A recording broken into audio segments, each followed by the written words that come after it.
guys, for another download of Rotten in the Freeman Show. Welcome back, guys. Rotten, you brought up a topic that I want to talk about, and it's been in the news lately, and it's about whistleblowers from the military talking about aliens. Yes. So, I like aliens. I like the discussion of aliens. I like the movie Aliens.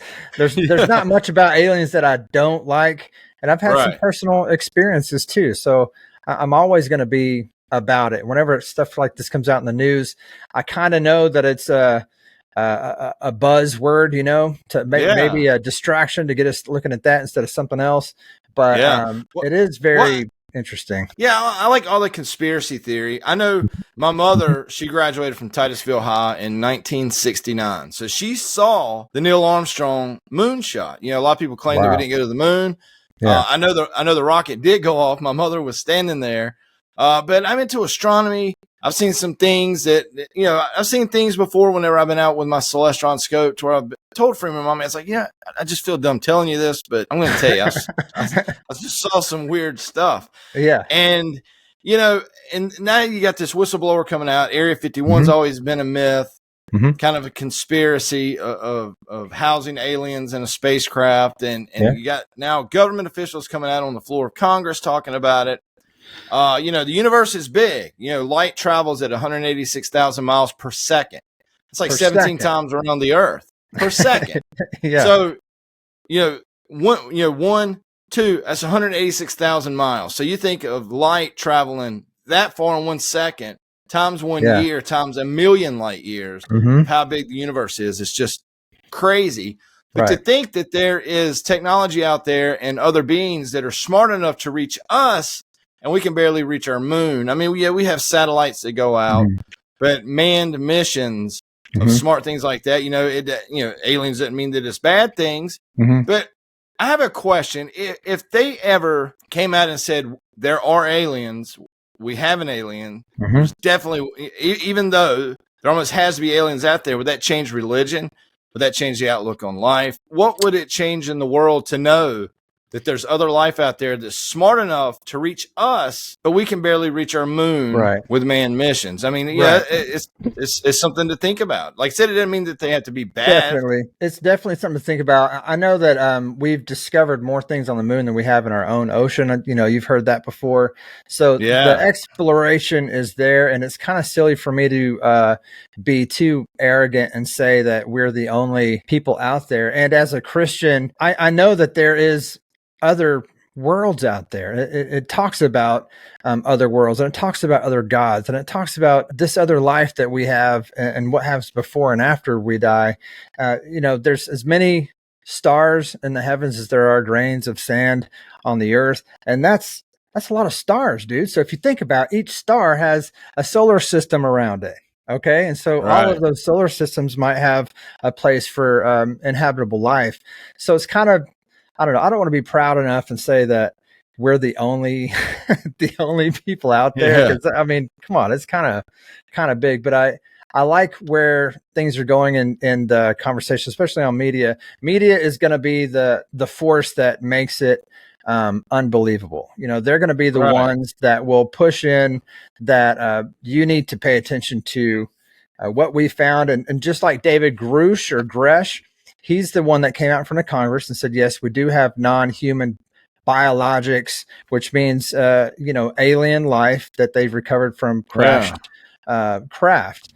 And that does mean that we have to think about religion in that, because we've been taught that we are the ones, this is us. Now, from a second, devil's advocate, I have a hard time believing that there's any other planet in our solar system or in our universe that is more evil, because we're the ones that hung Jesus on a cross. I mean, I don't know if you can get more evil than that. So I can understand why other people or other beings would want to investigate humans, because, we were created to have a body and then destroy everything. It seems, if you can prove me wrong, it's all good. I'm willing to learn more about it. But for Congress to come out and say this, they said it many times before, but it's never been so public to where we have our eye on it. My question kind of leads into another conversation. If we did see aliens come down just like if we were to see God or Jesus come down, would it be a hologram? Would we be able to trust what we're seeing? That's what my question is on this. My mind's all over the place with this. The end of Men in Black make a lot of sense. Here's a Who makes a ton of sense. What if, Rotten, as big as our universe is, the millions of light years and all the stars, all the grains of sand, and all that, and we're the size of an atom of a bigger world, Here's a Who always just plays part on me. What if we were just a speck on something bigger? And it's just like a nucleus, and what if, man? We don't know, man. You think 100 million light years away, 5 stars in the sky are planets. You can see 5 planets with the naked eye. Yeah. The rest are suns and other galaxies and all that, man. It's just crazy just to think of how big the universe is. It is mind blowing. There has to be some other perfect balance out there, but a perfect balance to where they can reach us is what is crazy to me. So if they ever discovered aliens that were actually flying here on something, I mean, just think about it, man. I mean, it's what are we? What do we represent? I go to work every day. I have a whole life at work. I have a whole life at home that neither one intermingles with each other. Like when I go to work, I take a nap in a certain place, that my family that I love dearly don't have a clue that I take a nap here every day for lunch. So it's, what if everything was just aliens? Yeah. Yeah. And I don't know, man. So let's rewind a little bit. Let's rewind. Right. Let's rewind to that innocent time in life where each one of us have been, to where we think we saw something in the sky.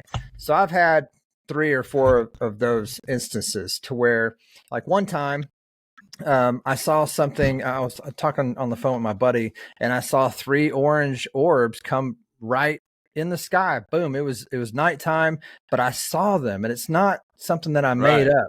I ran inside. I was talking to my buddy on the phone, and we were recording a podcast for the Dirty Rotten Show years and years ago. And I went inside and woke Jennifer up. Woke my wife up. You got to come see this. And she's like, is it the Mayans? Is it the Mayans? Are they coming back? Is it the Mayans? Yeah.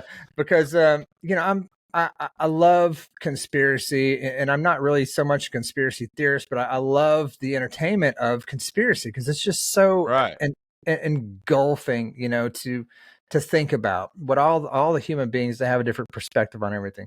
Anyway, she called it the Mayans. I went back out. It was there. I witnessed it in my backyard at nighttime. I jumped over a fence, followed it down a road, and it was very, very big. It was a huge triangular void of nighttime color inside of that space. I wasn't on acid. I hadn't done any mushrooms that day. So I know it was happening to me. But for a week after that, dude, I sat at that window just waiting for it to come back because I felt like it was there for me. Like it was meant for me to see it. And so those magical moments make me believe that there is something else out there that we're supposed to know about at some point. But we are so advanced in technology now, and we are so tuned as a group of people to believe what media and YouTube, the things that we see on TV and YouTube, to believe that we can actually do this kind of stuff. I believe that they will make it believable if we see a UFO, because I just think the technology's there that we just don't know about. Just lay down, it's like, bam, there it is. I was out with my telescope one night and looking at stars. I have this telescope. It's called a Celestron. I think it's a Nexstar 5, and it's got GPS. So you just kind of line the poles up and you type in what you want to see, and it goes to it, like the Orion Nebulae or Mars, or I can pretty much see like Uranus and things like that. But like Mars, you can see the ice caps. Saturn, you can see the divide in the rings, like the little rings. But I was out one night in the front yard and looking at stuff, and I swear, dude, I was looking up, and sometimes it's almost like you see organisms in your eyes, like you see like a little squiggly thing. Yeah, the floaters. It was almost faint like that, but it was these dots, dude. I swear, I feel stupid even talking about it now, and I felt stupid telling my wife about it back then.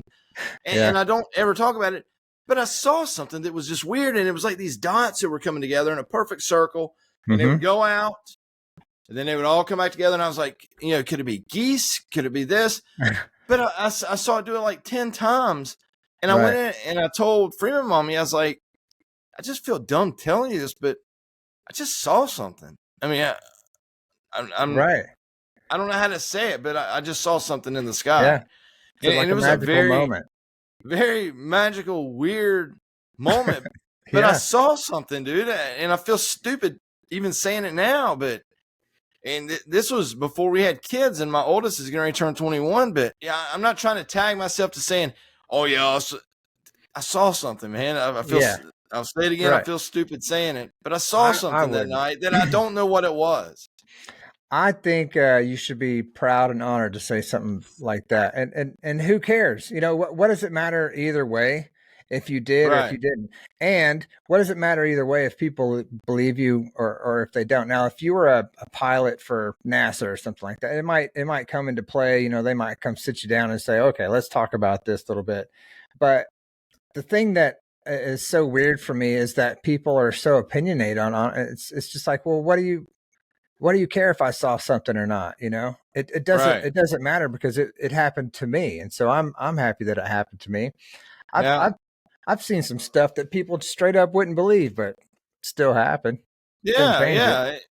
But I want to stress out, like I said, I feel stupid talking about that stuff, but my cousin had got married down in Charlotte, North Carolina. I was down there, and his fiance, the lady who's married, her father was a veteran pilot for like U.S. Air or United Airways, one of those. And, we were sitting back there. I was in the wedding, and I was like, hey, man, can you do the pilot voice thing? Like approaching this, that, and the other. And he done it for us. But then I was like, do you ever see anything that you just don't know what it is? And he's like, I got to be honest. He said, I see things from time to time, but the air traffic control tells me that I see nothing.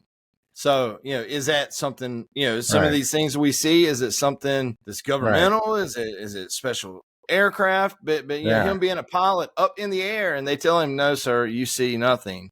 Yeah. And you have to take it for that and shut up about it pretty much. But I know. It's as technology goes, we, in 10 years, 20 years from now, we'll see what the government is working on right now. Underground or wherever they work on it, because that's how microwaves were. Remember, microwaves came out; they were like $1,200, and they were not affordable.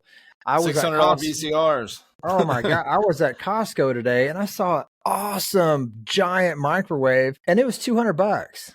It does everything. It doesn't wash your clothes or anything, but I know that they have things that we haven't seen. It's hard for me to believe that if I do see a UFO come down from the sky or laser beams or something, that it's not already ours. Yeah, I just hope they're all peaceful and chill and like E.T. like E.T. Yeah, he'll heal you with his finger. Touch my finger so I make you feel good. Watch my chest glow red. But as this story, as it progresses, we'll come back and talk about it here on Rotten and the Freeman Show. So, guys, let's get to the wrap-up show of Rotten and the Freeman Show. You can follow me everywhere at Freeman Daddy 5 or on TikTok, Sean Freeman, SHAWN, FREEMAN, Sean Freeman 47. 47, and at Freeman Daddy 5 everywhere else on X and Instagram. Rotten, man, where can people find you? Same place. Look for me on X at Eddie Rotten and at Freeman. Rotten Freeman. Sorry, I always jack that up for some reason. At Rotten Freeman is our show X. Yeah, and it's hard for me to say X. I'm still stuck on saying Twitter, but I'll figure it out. We'll get it. Also, you guys can get us on Spotify now. We're being added to iHeartRadio, Apple iTunes, TuneIn, Stitcher Radio, all in audio form, but we're still in video over on YouTube. But on behalf of Mr. Eddie Rotten and myself, Freeman Daddy 5. Thank you guys so much for the download. Thank Rotten you so and much. the Freeman Show. Thank you. Share this show. Tell the world. Thank you. We love you guys. Yes. Indians. Touch my finger.